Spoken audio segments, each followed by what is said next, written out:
Estamos con Martín Caparrós, periodista, autor de libros y sobre todo cronista, un gran cronista, un poco como Heródoto, me imagino, cuando leo algunas cosas tuyas, porque además eres historiador, Martín. Muchas gracias por la oportunidad de charlar contigo aquí en medio de la FENAL, la Feria Nacional del Libro de León. Mi primera cuestión que quiero plantearte, pues es algo que me surge cuando te leo, ¿no? Yo creo que aquel que dijo que una imagen vale más que 1000 palabras no te conocía o no te había leído, porque esta forma de describir esta realidad caótica contemporánea, desde el urbanismo, desde la política, desde la migración, me parece maravillosa. Gracias. No sé, ¿cómo te sientes tú al respecto de esto? ¿Qué piensas cuando haces eso?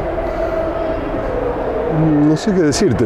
Para empezar, me encanta la alusión a Heródoto porque es uno de mis autores favoritos, de verdad, me da mucho placer. Y me da mucho placer además el desparpajo con el que cuenta cosas y muchas veces te dice, y si las quieres creer está bien, y si no, a mí qué me importa.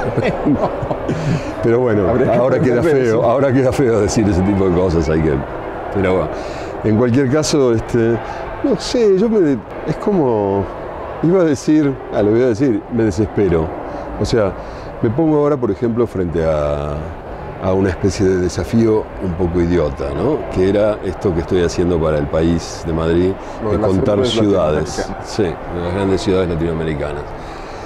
Se me ocurrió a mí, quiero decir, yo estaba tranquilo, cómodo, se me ocurrió, dije, quiero ver si puedo contar cómo son las grandes ciudades latinoamericanas. El día que tuve que empezar a hacerlo, dije, ¿para qué cuernos me metieron en esto? ¿Cómo se puede contar una ciudad? Es un disparate, es un despropósito. Es una ciudad lo más multiforme, lo más variado que puedas imaginar. Y entonces me desespero. Y digo, bueno, ¿qué hago? Y entonces empiezo, no sé, a mirar para todos lados y a ver si veo algo y a ver si puedo de alguna manera... Déjame decirte que viste mucho. Ojalá, qué sé yo, pero es eso, es tratar de mirar, tratar de escuchar y si acaso encontrar alguna manera más o menos interesante de ponerlo en el papel, pero no, es eso. Bueno, he leído 3, la Ciudad de México, la de Bogotá, la de La Habana. Ah, mira. Y yo encuentro que haces crónicas que además tocan un centro político, ¿no? O sea, me encanta tu descripción de la falta de carisma de López Obrador como su carisma, ¿no? Pero además veo que en La Habana no pudiste hablar con algún dirigente importante, lo cual me habla de qué es Cuba hoy, ¿no? En cambio en Bogotá sí también lograste hablar con la gente. En La Habana ni siquiera es que no lo logré, no lo intenté, o sea, no me parecía que fuera relevante, no me parecía que ninguno de ellos me fuera a decir nada que se saliera de un libreto que ya lleva 60 años, entonces no tenía ganas, qué sé yo. Y además porque tenía un estatus un poco complicado, porque no tenía visa de periodista para poder entrevistar a alguno de ellos, la había tenido que pedir, ya la había pedido alguna vez, no me la habían dado, en fin, era mucho más fácil, pero sobre todo no me parecía significativo. Te falta, curioso, porque casi la que tuvo más circulación fue la primera, que es una sobre Caracas, donde en este momento mismo se está decidiendo, parece, el destino de Venezuela, a ver qué pasa con esta especie de rara insurrección que armó Guaidó, ¿no? Que viste que salió liberó a Leopoldo López, que era su jefe durante mucho tiempo, y jefe de la oposición, salieron a la calle, ahora hay parte del ejército que está a su favor. O sea, ¿crees que ya empezó el conteo regresivo en Venezuela? Sí, parece que sí. Yo creo que esto no se puede solucionar ya más con esta especie de empate técnico que hubo desde que apareció Guaidó hace 2 meses. Ahora ya es uno u otro. ¿Ya es una revolución? Ya es una revolución, o sea, o triunfa o muere, como dicen, muere no quiere decir que los maten, pero o triunfa o los meten presos a todos ellos y ya, ¿no? O sea, es un momento muy curioso. Me quedé muy intrigado de por qué lo hicieron hoy, porque tenían convocada una enorme marcha para mañana. Mañana decían va a ser la mayor marcha de la historia de Venezuela. Guaidó venía convocando a salir a la calle para eso. Y por alguna razón decidieron hacer esto hoy. Esa es una crónica que nos vas a deber, tendrás que estar ahí para platicar. Bueno, lo primero que me pasó esta mañana cuando le digo, ¿y a cuánto estoy de Caracas? A ver, ese es el desastre. ¿Cómo no te relatas en La Habana de que te vas de ahí un día antes, o el día de la muerte de Fidel Castro, que se anunció oficialmente? Bueno, y el papel de América Latina en este asunto. O sea, aquí tenemos un debate, López Obrador no quiere aparecer, ya somos de los pocos países que no han dado su respaldo. Él argumenta el no intervencionismo de la retórica nacionalista de los 80s del siglo pasado, 70s. ¿Cómo ves eso? Es un problema complicado y de hecho ha producido, por lo que me dicen, muchas divisiones dentro de Venezuela y dentro del antichavismo o del antimadurismo, porque hay muchos que se niegan a pensar que la única forma de deshacerse de Maduro y de tratar de volver a poner en pie a Venezuela sea aceptar una intervención norteamericana. La idea de intervención americana para muchos de nosotros es como la ultimísima opción posible, digo, lo que harías después de que te maten. Entonces eso ha provocado mucho conflicto dentro esta de... Esta decisión está detrás de muchos premieres latinoamericanos que rápidamente se subieron a apoyar a Guaidó. Bueno, por lo menos fueron funcionales a Trump, ¿no? Es que no solo es norteamericana, que ya de por sí sería detestable, sino que es norteamericana con Trump a la cabeza, quiero decir, es como lo peor que uno puede imaginarse. Entonces está complicado, pero al mismo tiempo, cuando estuve allí hace 3 meses y ahora mucho más, la situación es tremenda, pero tremenda como yo no me la imaginaba. Es decir, yo nunca había estado en un lugar tan degradado como Caracas hace 3 o 4 meses. Yo he estado en guerras, no sé, en Belgrado cuando bombardeaba la OTAN, y nunca había estado en un lugar que me impresionara tanto. No hay agua, no hay luz, no hay comida, no hay dinero, no hay seguridad en absoluta, no hay casi transportes, no hay, qué sé yo, es como una ciudad, un país que no funciona. Hay fisuras en la élite militar también. Bueno, eso es la gran noticia de hoy, es que hay algunos militares que acompañaban el movimiento. Hay que ver cuántos son y cuáles son, porque además desde el principio Guaidó y los suyos intentaron conquistar de alguna manera a los militares. Una de sus primeras marchas grandes fue a los cuarteles a decirles: les vamos a dar amnistía, no se preocupen. Entonces los militares están muy implicados con el régimen, no emocionalmente, sino... ¿Te acuerdas del elogio de la traición? Sí. El viejo libro. Sí, pero justamente por eso querían darles garantías de que si traicionaban los iban a aceptar, digamos, de que su traición iba a ser bienvenida por los nuevos jefes. Y siempre es difícil de creérselo, sobre todo cuando tienes varios pesos sobre tu si hay gente con crímenes graves. Sí, gente con crímenes graves. Bueno, pero a ver, mientras eso pasa en el Cono Sur, no, me parece muy interesante. México está un poco a contrapelo de la historia, o sea, votando por un candidato técnicamente de izquierda, aunque bueno, también hay muchos que no lo definen así.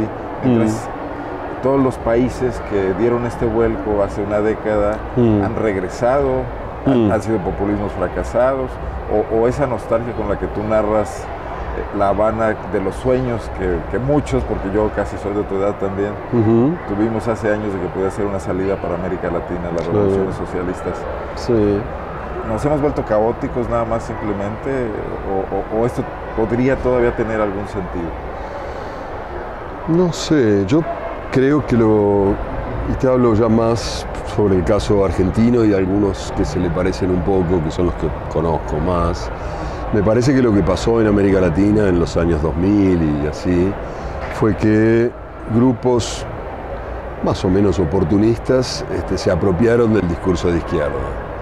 Y en Argentina está clarísimo, una pareja que nunca había tenido ninguna preocupación social, que nunca le había interesado ni la distribución de la riqueza, ni los derechos humanos, ni los problemas en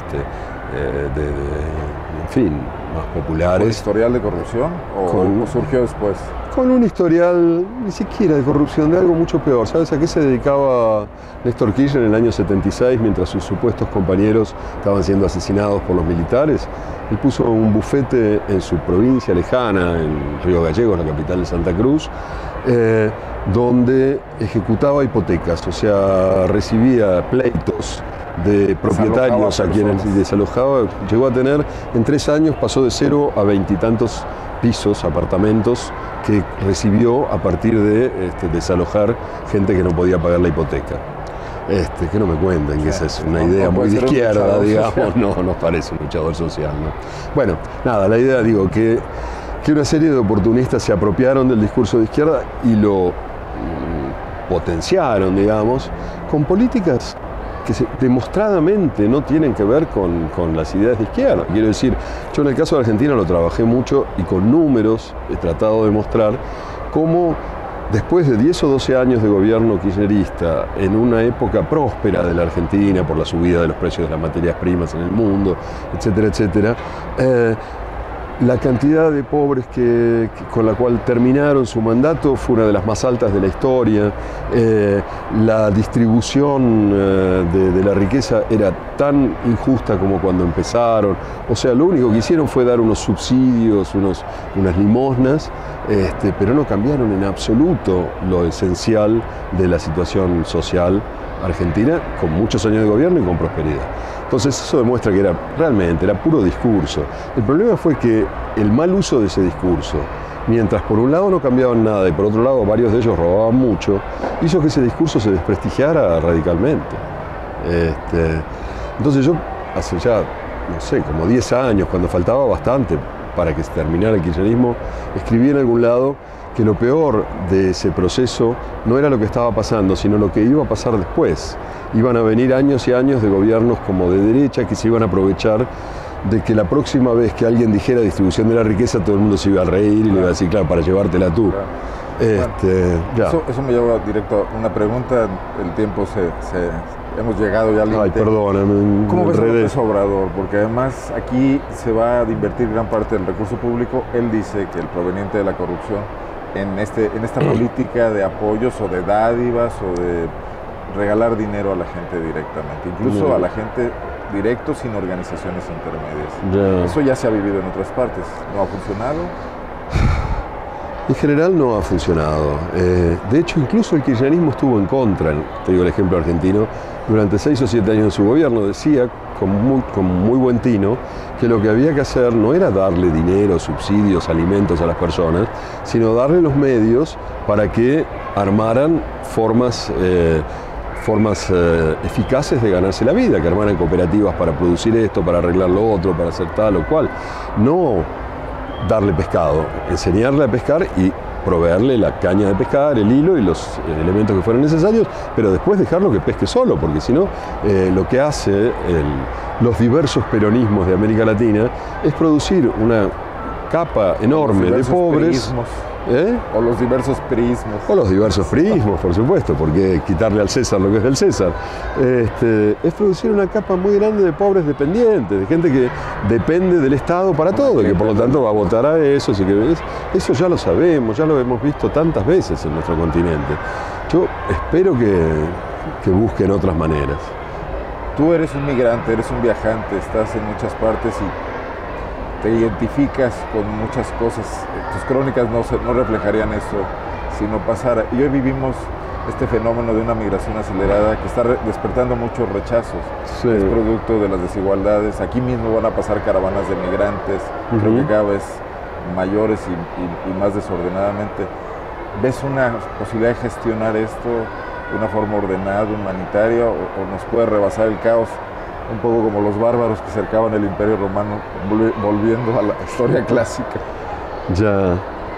No, los bárbaros que cercaban el Imperio Romano venían armados y dispuestos a quedarse con todo. Esto en general son personas que vienen muy humildemente a ver si consiguen un trabajito, que muchas veces además en los países a los que van son trabajos necesarios, por eso van a esos países, por eso se les ocurre esa idea. Yo creo que en este momento el problema de la migración es sobre todo que hay un señor a quien le sirve mucho hablar en contra de la migración, porque en general el patrioterismo sirve cuando uno no tiene nada mejor que decir, y a Trump le ha resultado muy útil salir a los gritos y hablar de sus muros y de sus tonterías, ¿no? Me parece que así ni se soluciona nada, y lo que sí se hace es sobredimensionar una cuestión que no es tan grave, digo. Hay mucha gente que intenta ir a los lugares donde puede conseguir un trabajo, en general los absorben. Los problemas más graves, si te pones así, no han sido creados por la migración, sino por el rechazo de los migrantes. La Mara centroamericana es un ejemplo. Nada fue tan grave para nadie cómo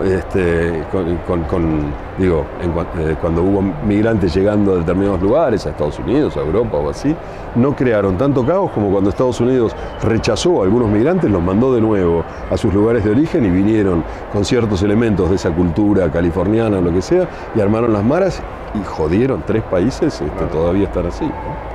Martín, yo te agradezco muchísimo esta oportunidad de conversar. Tus libros están aquí en la Feria del Libro. Ojalá mucha gente se anime y vea estas visiones del mundo contemporáneo desde tu punto de vista. Muchísimas gracias. Gracias a ti. Y gracias también a quienes nos están viendo.